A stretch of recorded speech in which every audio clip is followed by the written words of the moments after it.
Okay, now I'm very proud to introduce my teacher, Mauricio Lisker Mehlman, who taught me not only medicine, but personal relationships with patients and many other things. And if he finishes his jicama with chile that he has in his hand, he will give us a lecture about strategies for presenting, something that he really excels on.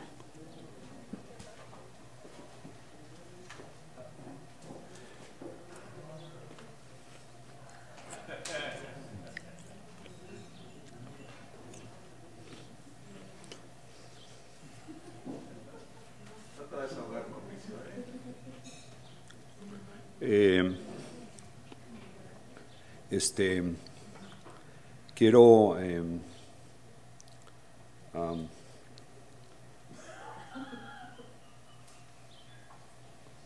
hola. Hola, ¿qué tal? ¿Qué está fallando? O sea, llegué comiendo una jícama, me veo nervioso, no sé cómo actuar. Esto no es una buena presentación de inicio. O sea, una buena presentación de inicio, la persona llega, se para, habla claro, no necesita micrófono, porque el auditorio es pequeño. Es para grabación también. No le interesa la grabación.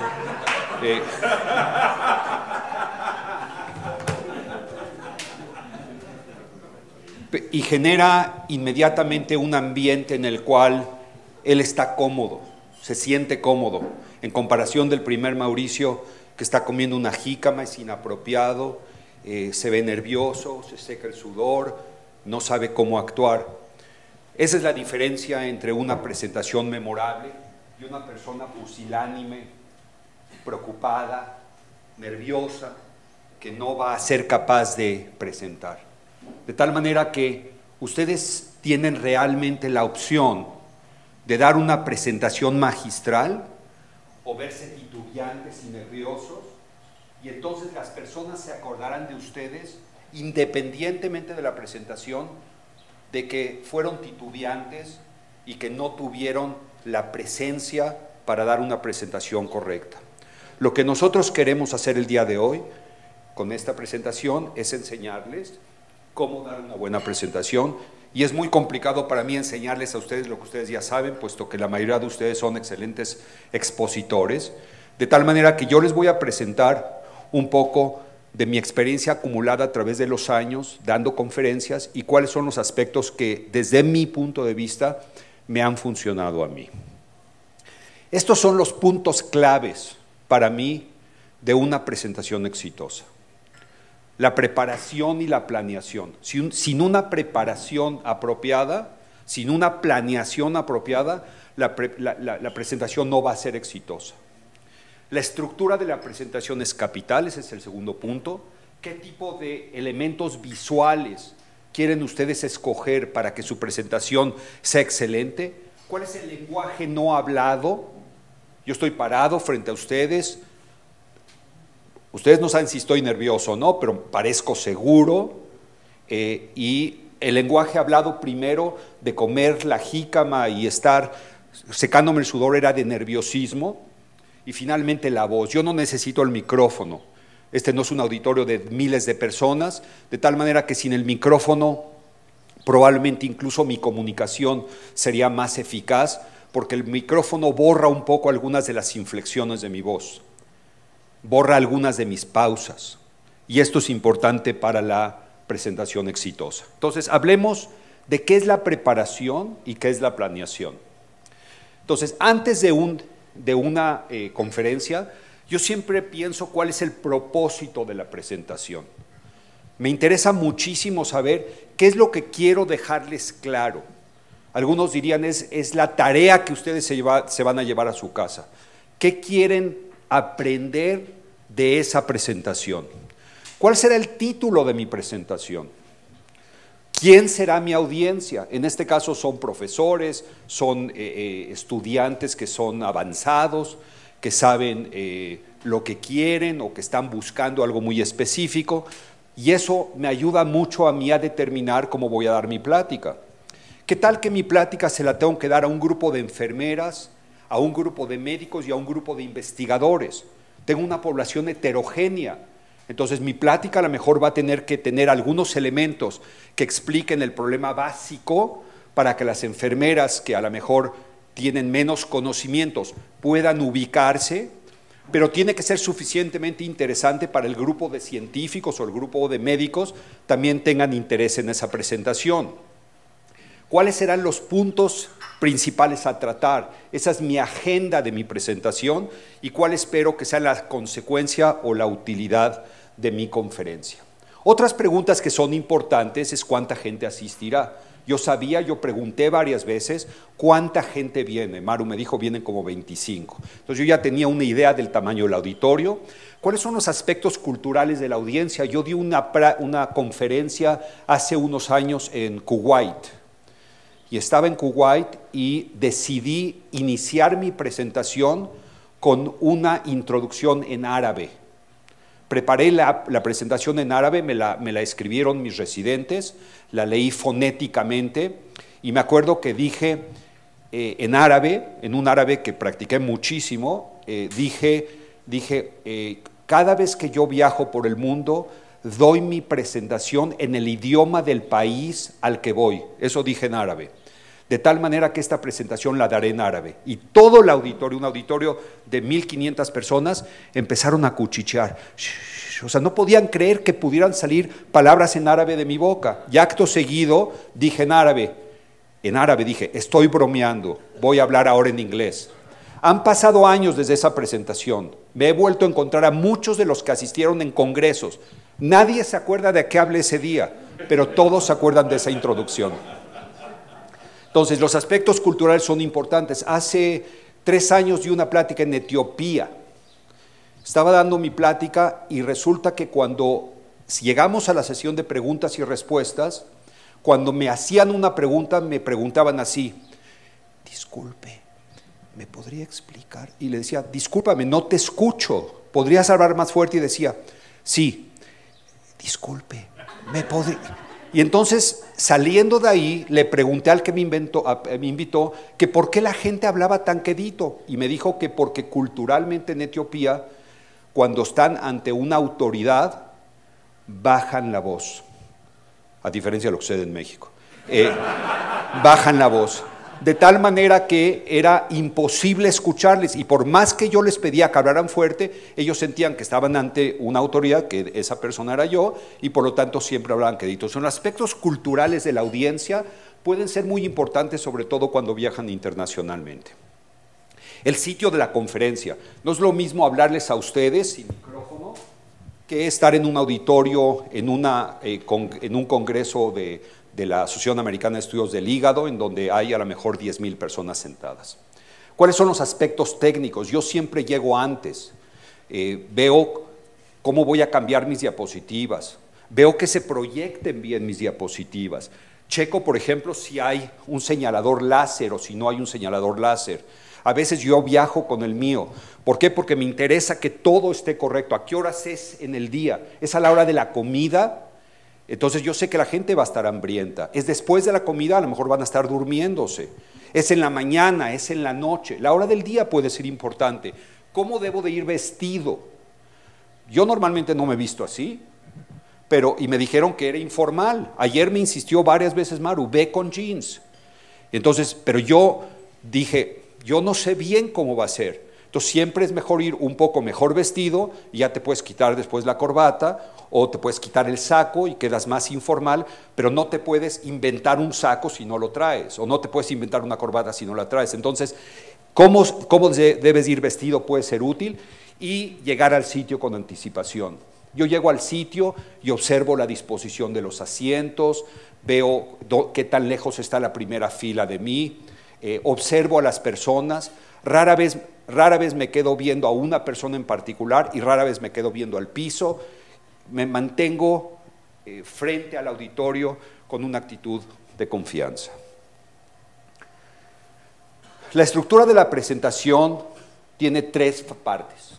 el inicio de la presentación, el cuerpo de la presentación y el final de la presentación. Los tres son igualmente importantes.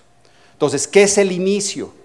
Bueno, el inicio es captar la atención de la audiencia. Entonces, yo llego acá, afortunadamente me presentaron, entonces automáticamente Maru ya dijo algunas palabras de mí y ustedes ya estaban un poco atentos. Pero el momento que yo llego enfrente, yo tengo que presentarme. Buenos días, ¿cómo están? Qué gusto estar aquí. Digo algunas palabras de introducción que más que ser palabras de introducción sirven para captar su atención. Ahora ustedes ya están oyéndome a mí, ya están atentos, ya me doy cuenta, volteo a ver a todos y ya veo que están viéndome a mí, ya capté su atención, entonces ya puedo iniciar. Saludo a la audiencia, creo que esto siempre es importante agradecer a los que te invitan, es una manera educada de aceptar que estás ahí. Te presentas ante el auditorio, en este caso yo tengo la fortuna de estar en México y ustedes me conocen, pero voy a países donde no me conocen, entonces a veces doy mi nombre y presento algunos aspectos sobre mí.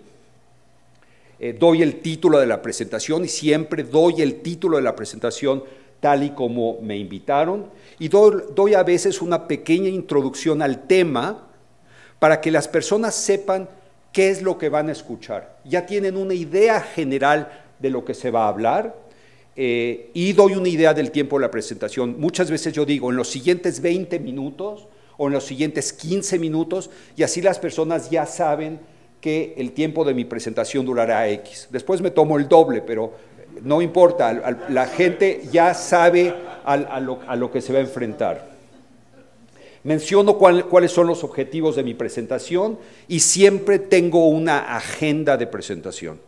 ¿Por qué tengo siempre una agenda? Porque cuando yo doy una presentación, me gusta que las personas que están desde el principio vean todo el proyecto de la plática, pero si hay alguna persona que llega más tarde, le vuelvo a presentar la agenda durante mi presentación y de esa manera se puede conectar a mi presentación. De tal manera que si no hay una agenda, la presentación resulta completamente desordenada, incoherente y las personas que llegan tarde difícilmente se conectan y pronto ellos desconectan a los que llegaron temprano. Es importante cuando uno inicia tener una transición hacia el cuerpo de la presentación.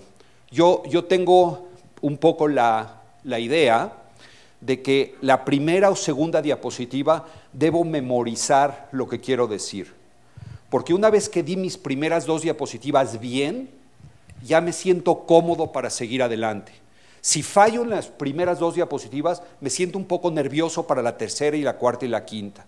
Y después de que doy mi inicio de presentación, ya tengo una idea de cómo quiero empezar propiamente la transición hacia el cuerpo de la presentación. Entonces puedo decir algo así como, y como les decía, la hepatitis B es una enfermedad frecuente en el sudeste asiático. Bueno, pues es como una oración fuerte que da una transición hacia la plática. Estas son algunas diapositivas de presentaciones reales que yo he utilizado para iniciar una presentación.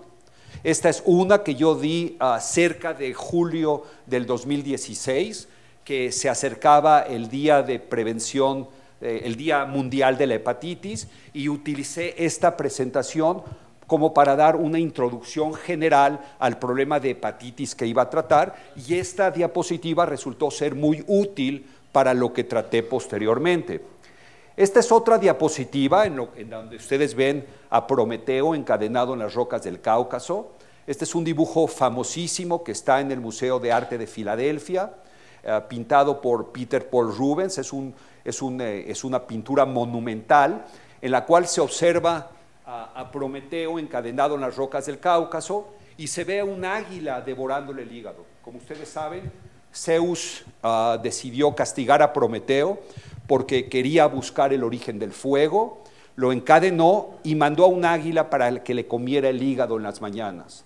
Pero el hígado de Prometeo se regeneraba en las noches y el águila tenía que volver a empezar el castigo comiéndole el hígado nuevamente. Noten ustedes además que una de las patas del águila está sobre el cerebro o sobre la cabeza de Prometeo, que podría explicar la encefalopatía hepática, y la otra está en la ingle, que podría explicar el hipogonadismo del cirrótico. Entonces, esta diapositiva la he utilizado, por ejemplo, para presentaciones ante población laica. En San Luis hay unas conferencias llamadas mini escuela de medicina, en donde los que van solamente son estudiantes o público en general, e introducir el tema de la medicina con una pintura como la de Rubens es espectacular, porque la gente se conecta inmediatamente y se siente interesado porque la pintura tiene que ver con su vida y no tiene que ver con un tema médico. En ocasiones el expositor quiere hacer un statement, quiere hacer una declaración, y esa declaración es importante para todos. Hace unos años me invitaron a dar una conferencia y yo sentí que, como mexicano que soy, tenía que hacer un statement.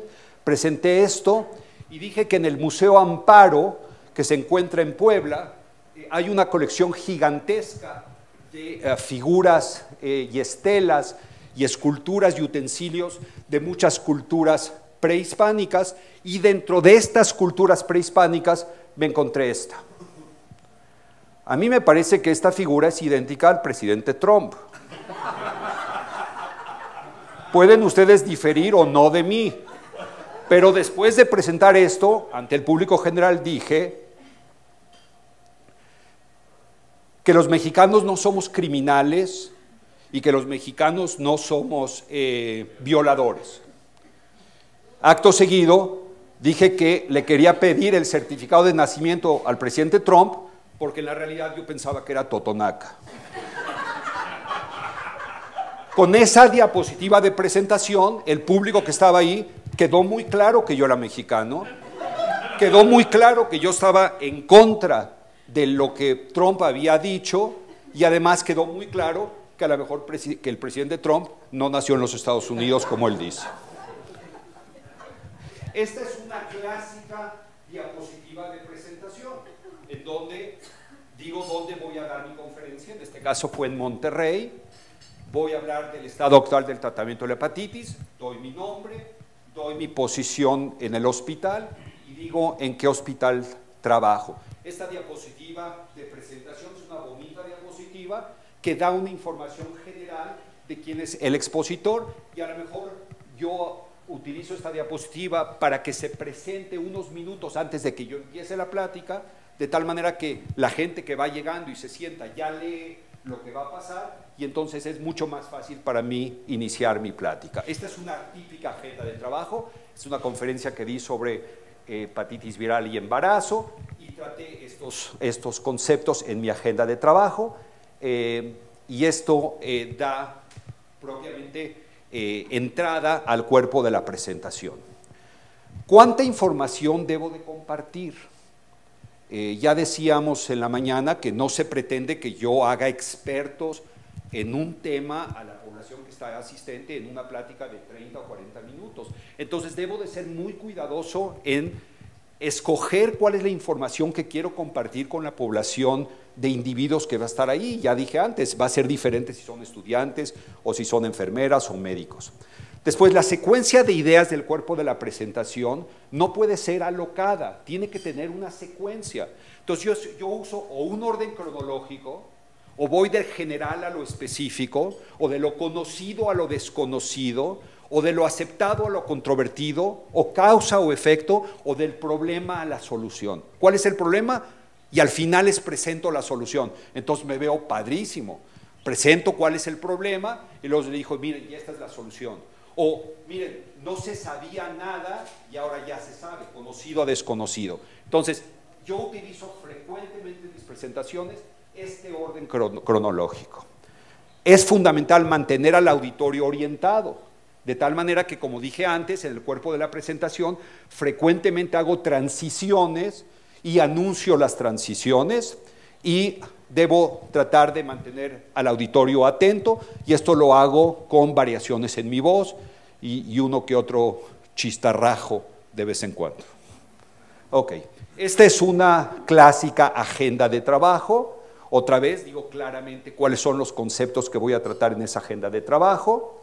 Esta es otra agenda de trabajo. A veces a esta agenda de trabajo le doy variaciones gracias al PowerPoint.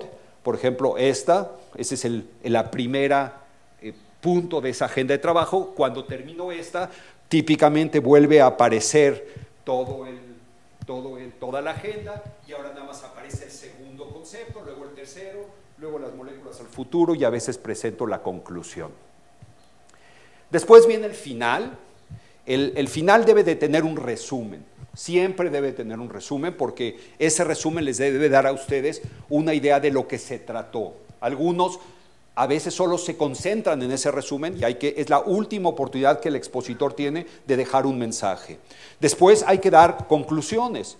El expositor tiene que comprometerse a dar una conclusión de su trabajo, tiene que agradecerle a la audiencia por su atención y después, si es pertinente, iniciar una sesión de preguntas. Esta es una diapositiva que me regaló Jordan Felt hace unos años en relación a Perfecto Vir, y esta es una forma de dar una conclusión a la presentación que di sobre cómo ha sido la evolución en los tratamientos de la hepatitis C. Entonces, si ustedes se dan cuenta, esta conclusión no aludía específicamente a mi presentación, pero decía qué es lo que está pasando en el tratamiento, he hecho una conclusión un poco encubierta, pero muy bonita. Esta es una conclusión típica, son puntos de la conclusión y al final de los puntos de la conclusión, la hepatitis C es curable.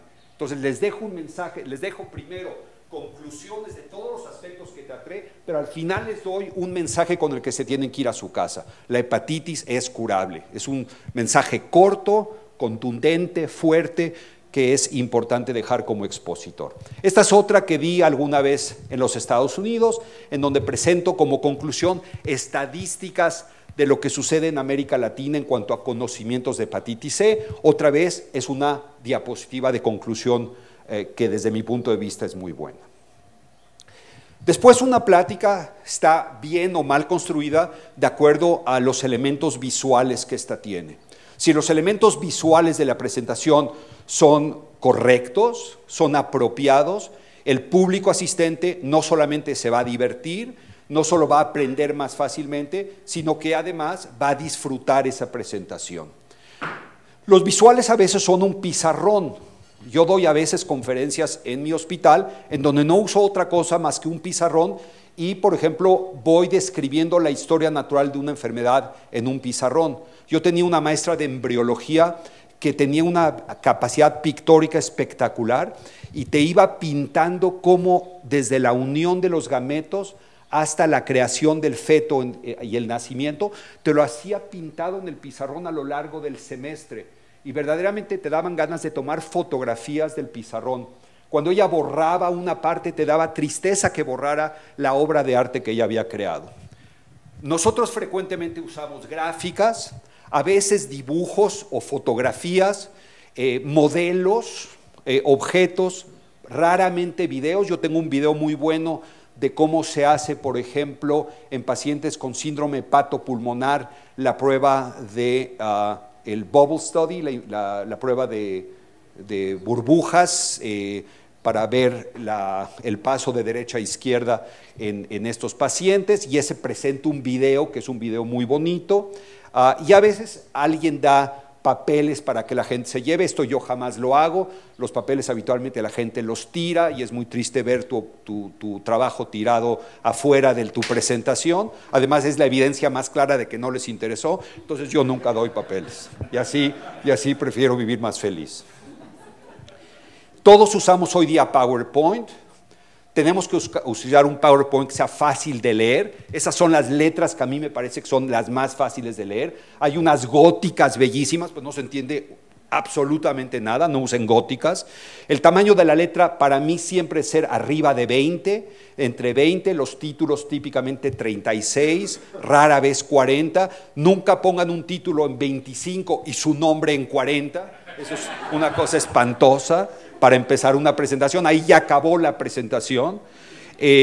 Optimicen la información, eviten muchos colores y demasiados efectos. Sale, entra por arriba, vale por abajo. O sea, no hagan una caricatura de su presentación. Por favor, la ortografía. Si escriben mal, automáticamente ya se perdió su presentación. Si yo veo un tipo que escribe mal, con mala ortografía, ya no me interesa lo que diga. Yo pienso que me está diciendo mentiras. Hoy día hay autocorrectores por todos lados. Utilicen los autocorrectores si no se saben la ortografía. Y las animaciones, nuevamente dije, sean responsables con las animaciones. No hagan animaciones demasiado rebuscadas, demasiado complicadas. Esta es una gráfica de Polaris Observatorio. Es una gráfica compleja, pero extraordinaria, porque les dice la prevalencia de hepatitis C de acuerdo al tamaño de la burbuja, les dice el porcentaje de pacientes que son diagnosticados en estos países europeos y les dice la tasa de tratamiento. Entonces, en una sola diapositiva pueden dar muy buena información, pero si ustedes no revisaron bien esta diapositiva antes, ustedes van a estar titubeando al verla y el valor de esta diapositiva tristemente se va a perder.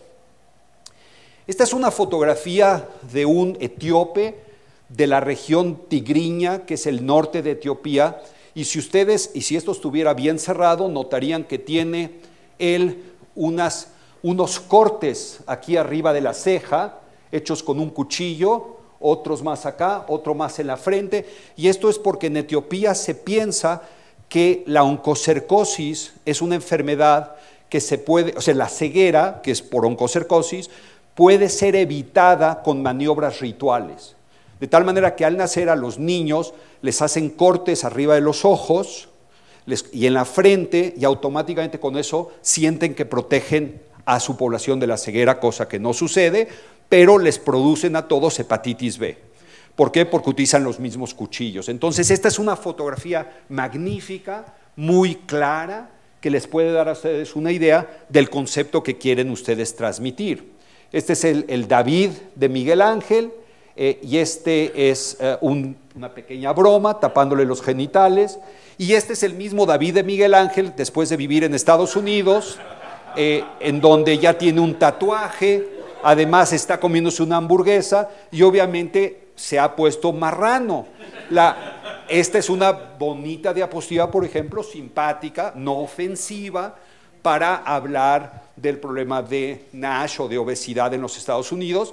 Nuevamente, tienen ustedes que ser cautelosos, sobre todo en Estados Unidos, de no ofender a la población femenina o a poblaciones o a minorías en los Estados Unidos, de tal manera que la selección de sus fotografías tiene que ser, en términos generales, muy cuidadosa. Esta es una diapositiva que yo mismo generé, que hoy día me da un poco de vergüenza, porque usé demasiados efectos, demasiados colores. Al final de cuentas es una especie de pirulí. Sí tiene información útil, sí es información importante, pero esto es algo que yo les sugeriría que no hagan. Yo ya no lo hago más. Esta la presento con algo de vergüenza, pero es parte de mi historia y pues soy quien soy. Esta es una diapositiva que también yo diseñé y que me pareció genial, la sigo utilizando porque presenta las fases del diagnóstico y como cosa mágica, cuando hablo de bioquímica, pues digo cuál es la bioquímica, o cuando hablo de serología, hablo de la serología, o de los aspectos moleculares, o de la histología. Entonces es una diapositiva que tiene mucha información, pero sigue dando todo el tiempo una información agendada, ordenada y cómoda de la información que ustedes le quieren transmitir al individuo. El lenguaje no hablado lo he estado diciendo todo el tiempo y lo he estado actuando durante mi presentación. El contacto visual que ustedes deben de tener conmigo es importante y cuál es el efecto que yo les doy cuando me ven. Si estoy seguro, si estoy limpio, si estoy bien arreglado, qué postura tengo, es obvio. O sea, hay que tener una actitud que sea muy clara. ¿Cuál es la expresión facial? ¿Cuál es la postura, los movimientos, los gestos? Muchos de los movimientos ayudan a confirmar posiciones. Si yo digo, hago esto, quiere decir, y por eso es así. O si yo al hablar hago un movimiento ligero hacia adelante, la gente lo entiende como una acción de proposición. Entonces, hay movimientos y hay gestos, son muy buenos, pero hay gentes, por ejemplo, que habla con las manos. Todo el tiempo está hablando con las manos. Entonces, de repente ya uno está viendo las manos del fulano y está distraído. También hay que ser cuidadosos en los gestos. Entonces, ¿cuáles son gestos positivos o lenguaje no hablado positivo? Un contacto visual con la audiencia, una expresión natural y amigable, una postura, el movimiento hacia adelante para enfatizar, los movimientos hacia un lado para indicar transición, movimientos de las manos y de los hombros. ¿Cuáles son negativos? Ojos en pantalla o piso. Yo estoy todo el tiempo así, o estoy hablándoles a ustedes y estoy viendo todo el tiempo el piso, o los ojos en blanco. La persona que está todo el tiempo viendo hacia el más allá, ¿sí? O sea, entonces se siente que está ahí, pero no está ahí. O sea, yo estoy viendo la pintura que está allá y estoy todo el tiempo hablándole a la pintura. La pintura es un objeto inanimado. Entonces ustedes dicen, bueno, este güey, ¿por qué no hace contacto? Entonces es importante. La expresión aburrida. Yo estoy parado atrás de esto y apenas me puedo sostener. Me estoy durmiendo, estoy cansado. Pues ustedes también están cansados, entonces también ustedes se van durmiendo junto conmigo. El movimiento pendular es típico. El cuate que está hablando y parece que necesita un ritmo que le tiene que dar su cuerpo. Hay dos tipos de movimientos pendulares que matan una conferencia, el de derecha e izquierda, pero yo creo que el peor es el religioso, el que está así.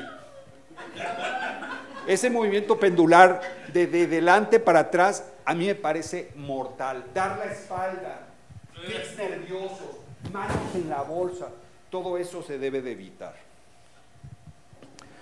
Cualidades de la voz: fuerza, velocidad, tono, silencio y pausas. Quien habla demasiado lento es aburrido, quien habla demasiado rápido es inentendible. Tiene que haber una dicción. Tienen que aprender a decir las palabras bien, no se acerquen demasiado, escupen al de adelante, ¿sí? O sea, manténganse en la distancia suficiente para que el tipo no acabe enfermo con sus propias enfermedades, pero utilicen eso. Los silencios y pausas son muy importantes, ayudan a recuperar la atención, ayudan a ubicarse en donde están parados, y ya dije antes, la producción correcta. Estos elementos son fundamentales para combatir la monotonía y la anestesia. Si ustedes no hacen esto, su gente se dormirá y se sentirá aburrida al término de la charla. Este es el punto final, y estamos en un lugar de gente experta, pero es algo que yo me repito a mí mismo cada vez que doy una presentación, y se las paso a ustedes como el tip más importante de lo que dije hoy. Cualquiera puede dar una muy buena presentación. Ayer, por ejemplo, me impresionó mucho que independientemente de su conocimiento del inglés, todos se atrevieron a decir unas palabras en inglés. No importaba si lo dijeron bien, si el acento era correcto, si usaron el verbo correctamente o no. No, lo importante fue que se atrevieron a hacerlo. Una presentación es algo parecido, nada más que dura 30 minutos. ¿Sí? No te preocupes si no eres una persona extrovertida. Yo no soy extrovertido. Es curioso, ustedes creen que yo soy extrovertido. Y me da gusto que esa es la impresión que yo les he dado a lo largo de los años. En la realidad yo soy una persona bastante introvertida.